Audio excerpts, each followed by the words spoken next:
Welcome to black recap. आज की हमारी मूवी का नाम है जो, और इसकी लव स्टोरी आप सच में कभी भूलना नहीं चाहोगे। तो चलिए शुरू करते हैं। कहानी की शुरुआत जो नाम के कैरेक्टर से होती है, जो हमारे कहानी का लीड है, जो अपने फ्रेंड्स के साथ स्कूल की दीवार फान के अंदर एंटर करता है, जहां इनकी आज एक परफॉर्मेंस है। थोड़ी देर बाद जो मेकअप लगाए हुए वहां किसी से झगड़ा करने लगता है। थोड़ी देर में झगड़ा बड़ा हो जाता है, तभी वहां का लेक्चरर वहां आके लड़ाई रोक देता है और ये लोग बिना परफॉर्मेंस के वहां से भाग जाते हैं। अब हमारी कहानी 10 साल आगे बढ़ती है, जब हम जो और उनके फ्रेंड्स को पार्टी करते हुए देखते हैं, जहां हमें पता चलता है कि जो की शादी किसी श्रुति नाम की लड़की से होने वाली है।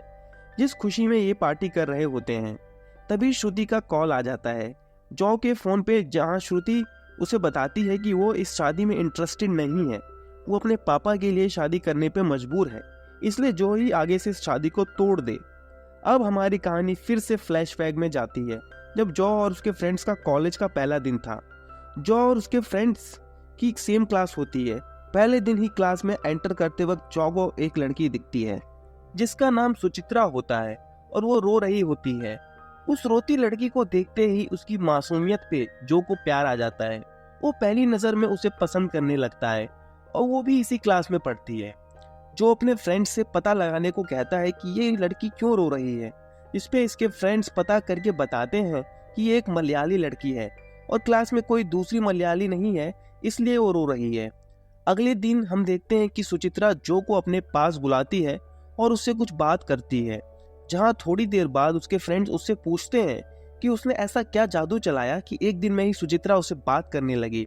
इस पर जो बताता है कि कल जब सब कंप्यूटर लैब में अपना बायोडाटा लिख रहे थे, तब सभी के जाने के बाद जो सूची के बायोडाटा में उसके नाम के आगे खुद का नाम जोड़ देता है, जिससे वो इनडायरेक्टली सूची की तरफ अपना प्यार शो कर देता है।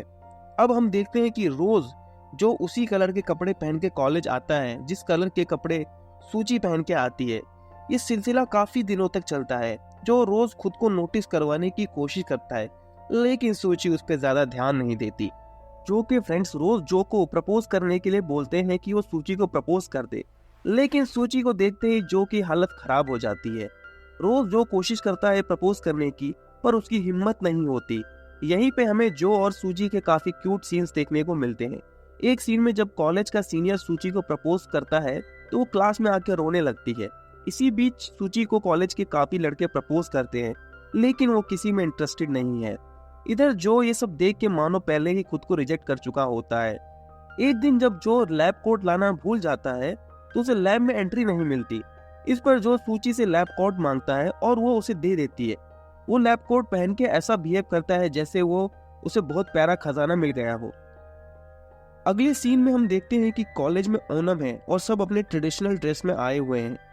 सूची आज अपने मलयाली ड्रेस में बहुत खूबसूरत लग रही होती है।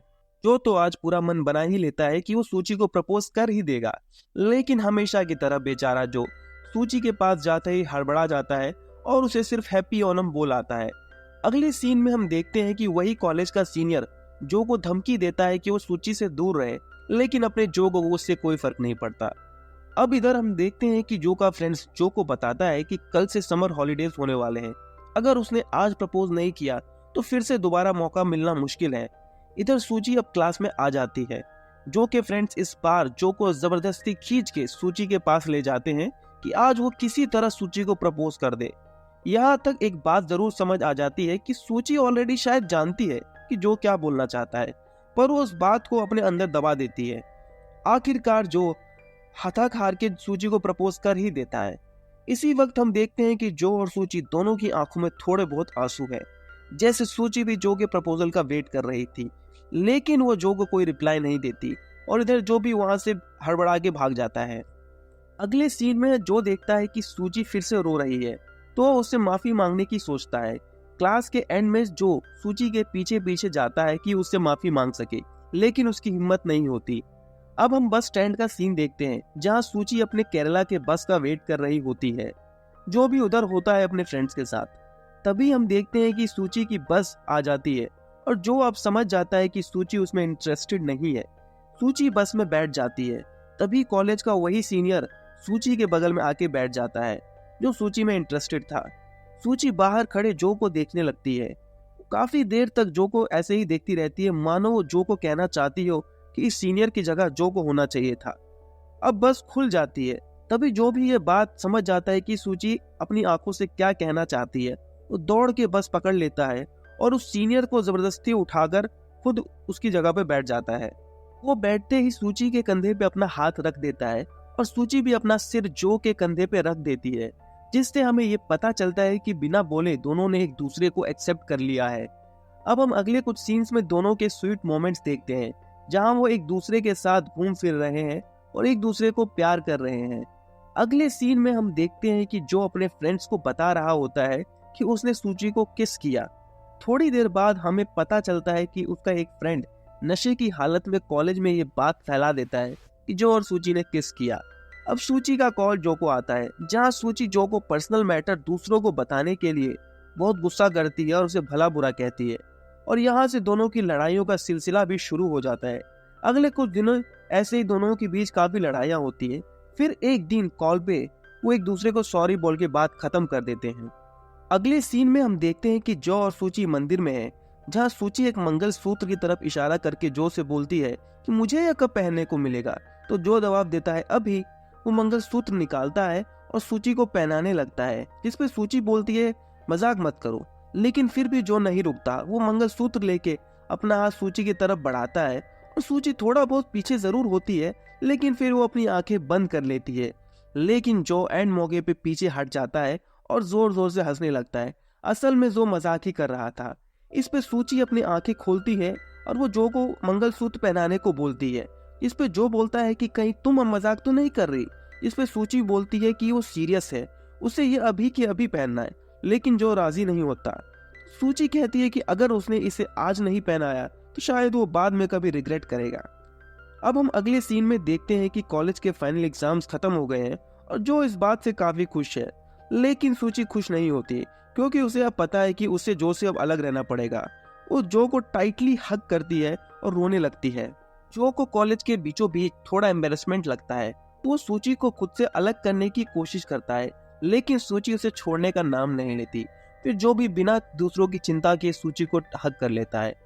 जो सूची को बोलता है कि वो अब अपने पेरेंट्स के अनुसार आगे अपने एमई का कोर्स करने लगे। वो भी सेम कोर्स कर लेगा और 2 साल की ही तो बात है, फिर वो सूची को अपने साथ ले जाएगा। लेकिन सूची अभी ही जो के साथ जाना चाहती थी, लेकिन जो उसे मना लेता है। ये काफी इमोशनल सीन था, जहाँ सूची एक छोटे बच्चे की तरह बार बार जो को हक करती है। थोड़ी दूर आगे जाती है, फिर पीछे आके फिर हक करती है। यहाँ हम दोनों की आंखों में एक दूसरे के लिए आंसू देखते हैं, जहाँ जो सूची को प्रॉमिस करता है कि वो किसी भी हालत में सूची को खोएगा नहीं।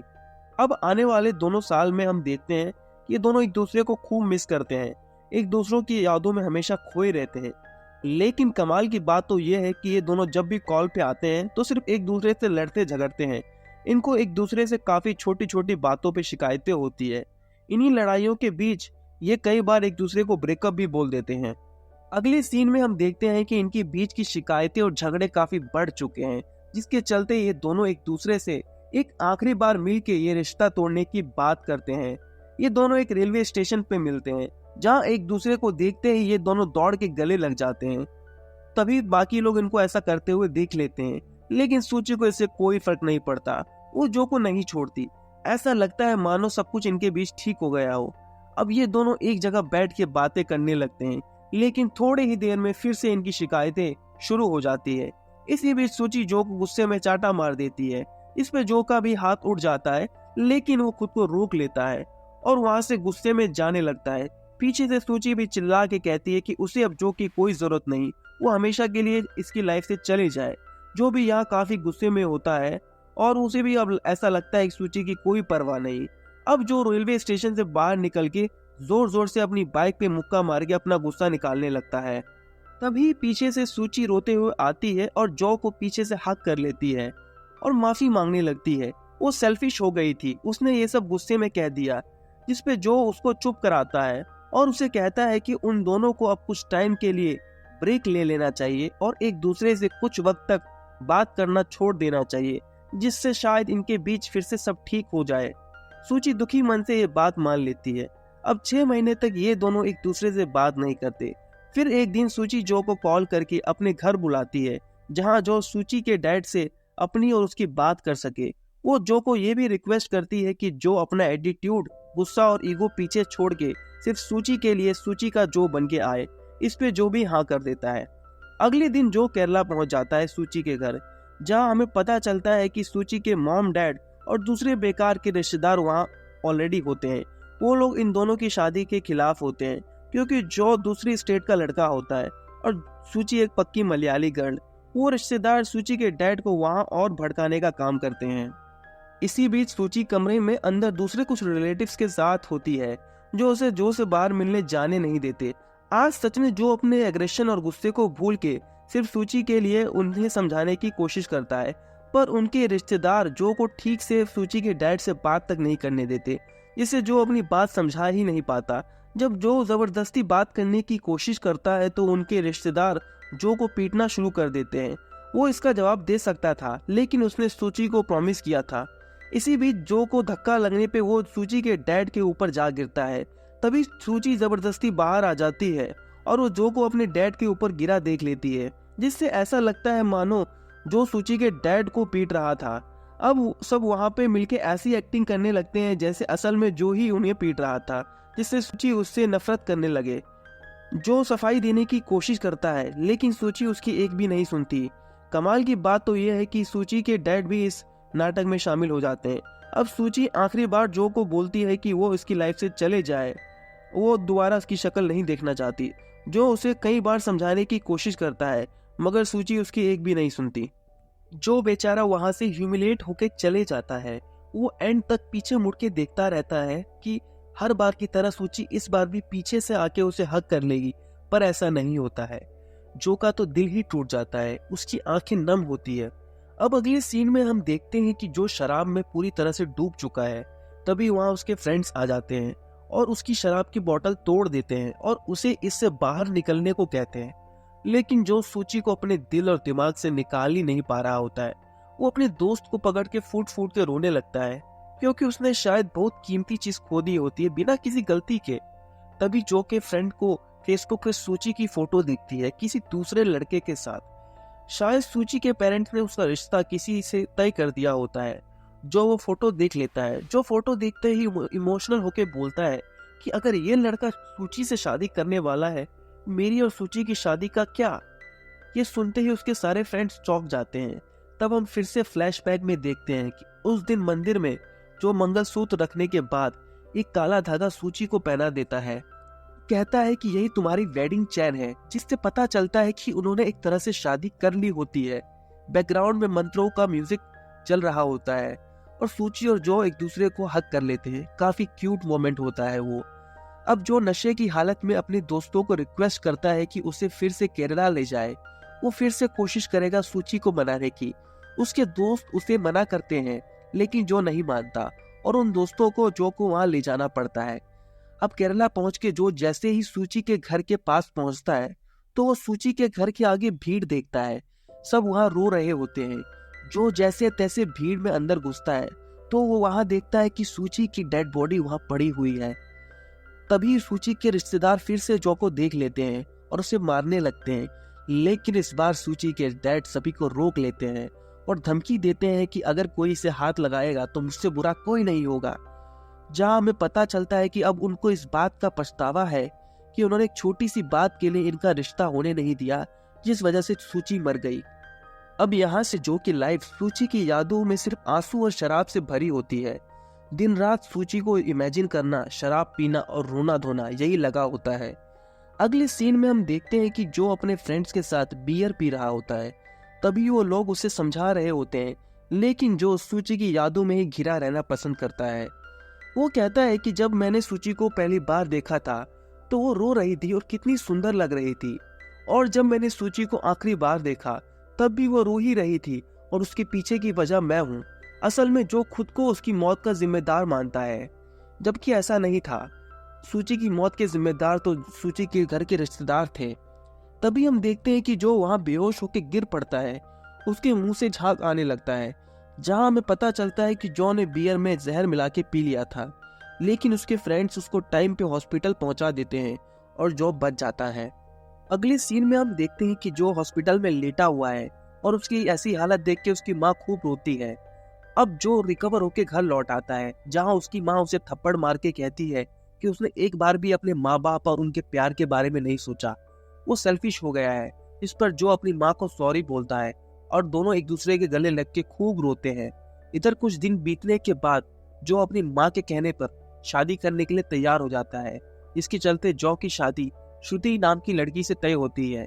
असल में श्रुति के डैड और जॉ के डैड दोस्त होते हैं।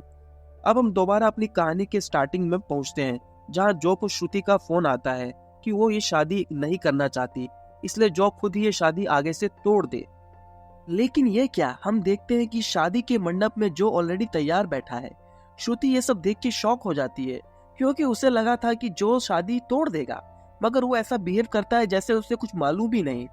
इधर अब इन दोनों की आखिरकार शादी हो ही जाती है। श्रुति पूरी शादी में दुखी रहती है। अब हम अगले सीन में देखते हैं कि जो का दोस्त रात को जो के पास आता है और उसे बताता है कि पिछली रात को जब श्रुति का कॉल आया था तो उसने जो के हाथ से फोन छीन के खुद रिसीव किया था। तब वो सारी बातें श्रुति जो की जगह जो की दोस्त को बता देती है, मगर जो का दोस्त पार्टी और नशे की हालत में बिना कुछ समझे हाँ कर देता है और जो को इस बात की कोई आइडिया नहीं होता। जो जब ये सब सुनता है तो वो शॉक हो जाता है, क्योंकि उसे लगता है कि उसने गलती से ही सही लेकिन किसी लड़की के साथ गलत किया है। अब वो रूम में जाता है जहाँ श्रुति पहले से ही होती है। वो श्रुति को समझाने की कोशिश करता है, लेकिन श्रुति उसका एक भी नहीं सुनती और उससे झगड़ा करना शुरू कर देती है। बाद में जो भी गुस्से में बाहर आ जाता है। अब जो अगले दिन से अपनी अलग लाइफ में फिर से बिजी हो जाता है, जिसमें रोज शराब पीना, इधर उधर घूमना और कभी कभी पड़ोसी के बच्चे को संभाल लेना शामिल था। दूसरी तरफ श्रुति जो से हमेशा दूर दूर ही रहती है और अपने कॉलेज के कामों में बिजी रहती है। अगली सीन में हम देखते हैं कि जो फोन पे अपने दोस्तों से अपना फ्रस्ट्रेशन निकाल रहा होता है, जहां वो ये सब बाइक चलाते हुए कर रहा होता है। तभी ट्रैफिक पुलिस उसे ऐसा करते हुए देख लेती है और उसे पकड़ के पुलिस स्टेशन ले जाती है। थोड़ी देर में वहां श्रुति के डैड आ जाते हैं और जो को छुड़ा लेते हैं। रास्ते में आते वक्त उसे अपने कॉलेज में काम करने का जॉब ऑफर करते हैं, जहाँ श्रुति भी काम करती है। असल में ये कॉलेज श्रुति के डैड का ही होता है। यहाँ में ये भी पता चलता है कि श्रुति के डैड को ऑलरेडी पता रहता है कि जो और श्रुति की मैरिड लाइफ अच्छी नहीं चल रही है, जिसमें वो श्रुति को थोड़ा वक्त देने की बात करते हैं। घर पहुंच के श्रुति जो को खूब सुनाती है, क्योंकि जो की वजह से आज उसके डैड को पुलिस स्टेशन जाना पड़ा। इस पे जो फिर से माफी मांगता है, लेकिन श्रुति हमेशा की तरह उसकी एक भी नहीं सुनती। जो बातें समझाने की कोशिश करता है, लेकिन श्रुति उसे बोलने नहीं देती, जिस पर जो फ्रस्ट्रेट होकर श्रुति का हाथ पकड़ लेता है और उसे जबरदस्ती समझाने की कोशिश करता है। इस पर श्रुति घबरा जाती है और रोने लगती है। जो को कुछ समझ नहीं आता कि ये क्या हो रहा है। अगले दिन हम जो को कॉलेज में देखते हैं। श्रुति इस कॉलेज की इंचार्ज होती है। वो जो को देखते ही वहां से चले जाने को कहती है। तभी श्रुति के डैड वहां आ जाते हैं और वो जो को श्रुति के मर्जी के खिलाफ वहां रख लेते हैं और वहां के काम समझा देते हैं। अब जो कॉलेज में इधर उधर घूमता है, तभी उसकी आंखों के सामने सूची और उनके फ्रेंड्स की कॉलेज की यादें इधर उधर घूमने लगती है। वो तुरंत अपने दोस्त को फोन लगा के ये सब बातें बताता है। इस पे उसका दोस्त उसे सूची को भूल के अब श्रुति पे फोकस करने को कहता है। अब जो भी श्रुति को इम्प्रेस करने का मन बना ही लेता है। वो कॉलेज के हर स्टाफ से श्रुति के बारे में पूछने लगता है, ताकि वो श्रुति को और जान सके। यहाँ हमें पता चलता है कि श्रुति एज अ कॉलेज इंचार्ज काफी सख्त किस्म की लेडी होती है, जो कॉलेज में लड़के लड़की को साथ देखना भी पसंद नहीं करती। उसे कॉलेज में सिर्फ डिसिप्लिन और पढ़ाई चाहिए, जिससे वहाँ के स्टाफ भी मन ही मन खुश नहीं होते हैं, पर बेचारे मजबूर करते तो करते क्या। इधर हम श्रुति को देखते हैं, जो किसी बात से हमेशा परेशान रहती है, जिस वजह से वो शादी भी नहीं करना चाहती थी। और यहाँ हमें पता चलता है कि 10 साल पहले श्रुति स्कूल में किसी लड़के को पसंद करती थी। अब 10 साल बाद वो उसी लड़के को ढूंढ रही होती है, जिसका कोई पता नहीं चलता। अगले सीन में हम देखते हैं कि शक्ति और रेनू नाम के 2 स्टूडेंट होते हैं और यहाँ हमें पता चलता है कि शक्ति और रेनू एक दूसरे के प्यार में थे, जिसके चलते रेनू अपने प्राइवेट पिक्चर्स शक्ति को भेज देती है। अब वो दोनों ब्रेकअप कर चुके हैं, लेकिन शक्ति अभी भी उसे उन प्राइवेट पिक्चर्स के द्वारा ब्लैकमेल करता है। तभी हम लाइब्रेरी का सीन देखते हैं, जहाँ शक्ति, उसकी माँ और रेनू होते हैं। तभी वहाँ पे जो और श्रुति आ जाते हैं। जो ये सब जानने के बाद मामले को अच्छे से संभाल लेता है। वो शक्ति का फोन तोड़ देता है जिसमें प्राइवेट पिक्चर्स होती है, और उसे धमकी देता है कि दोबारा वो ऐसा किसी लड़की के साथ ना करे। दूसरी तरफ वो रेनू को समझाता है कि उसे ऐसे ही किसी लड़के पे ट्रस्ट नहीं करना चाहिए। जो कि गर्ल्स को लेके अच्छे थॉट देख के श्रुति का भी दिल पिघल जाता है। दूसरी तरफ श्रुति को यह भी पता चल जाता है कि उस रात जो की जगह जो के दोस्त ने फोन उठाया था, और जो को इस बारे में कोई आइडिया नहीं था कि श्रुति इस शादी में इंटरेस्टेड नहीं है। अब वो फाइनली जो से बात करने को रेडी हो जाती है। वो जो को सॉरी भी बोलती है क्योंकि उसने कभी जो को बोलने का मौका ही नहीं दिया और उसकी कभी बात नहीं सुनी। अब वो खुल के जो को अपनी परेशानी का कारण बताती है, और यहाँ वो बताती है कि कोई और आदमी जिसे वो पसंद करती है। अब जो भी डिसाइड कर लेता है कि वो श्रुति को उस आदमी से मिला के रहेगा। सब कुछ पता करने के बाद जो श्रुति को उसी लड़के से मिलाने ले जाता है जिसे श्रुति 10 साल पहले पसंद करती थी।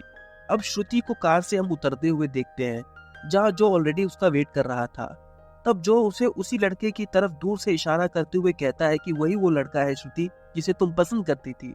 लेकिन अब तक श्रुति शायद जो को भी मन ही मन चाहने लगी थी, इसलिए वो मना कर देती है, लेकिन जो उसे जबरदस्ती आगे भेज देता है। अब श्रुति उस लड़के के पास जाती है और ये वही लड़का होता है जिसे श्रुति पसंद करती थी।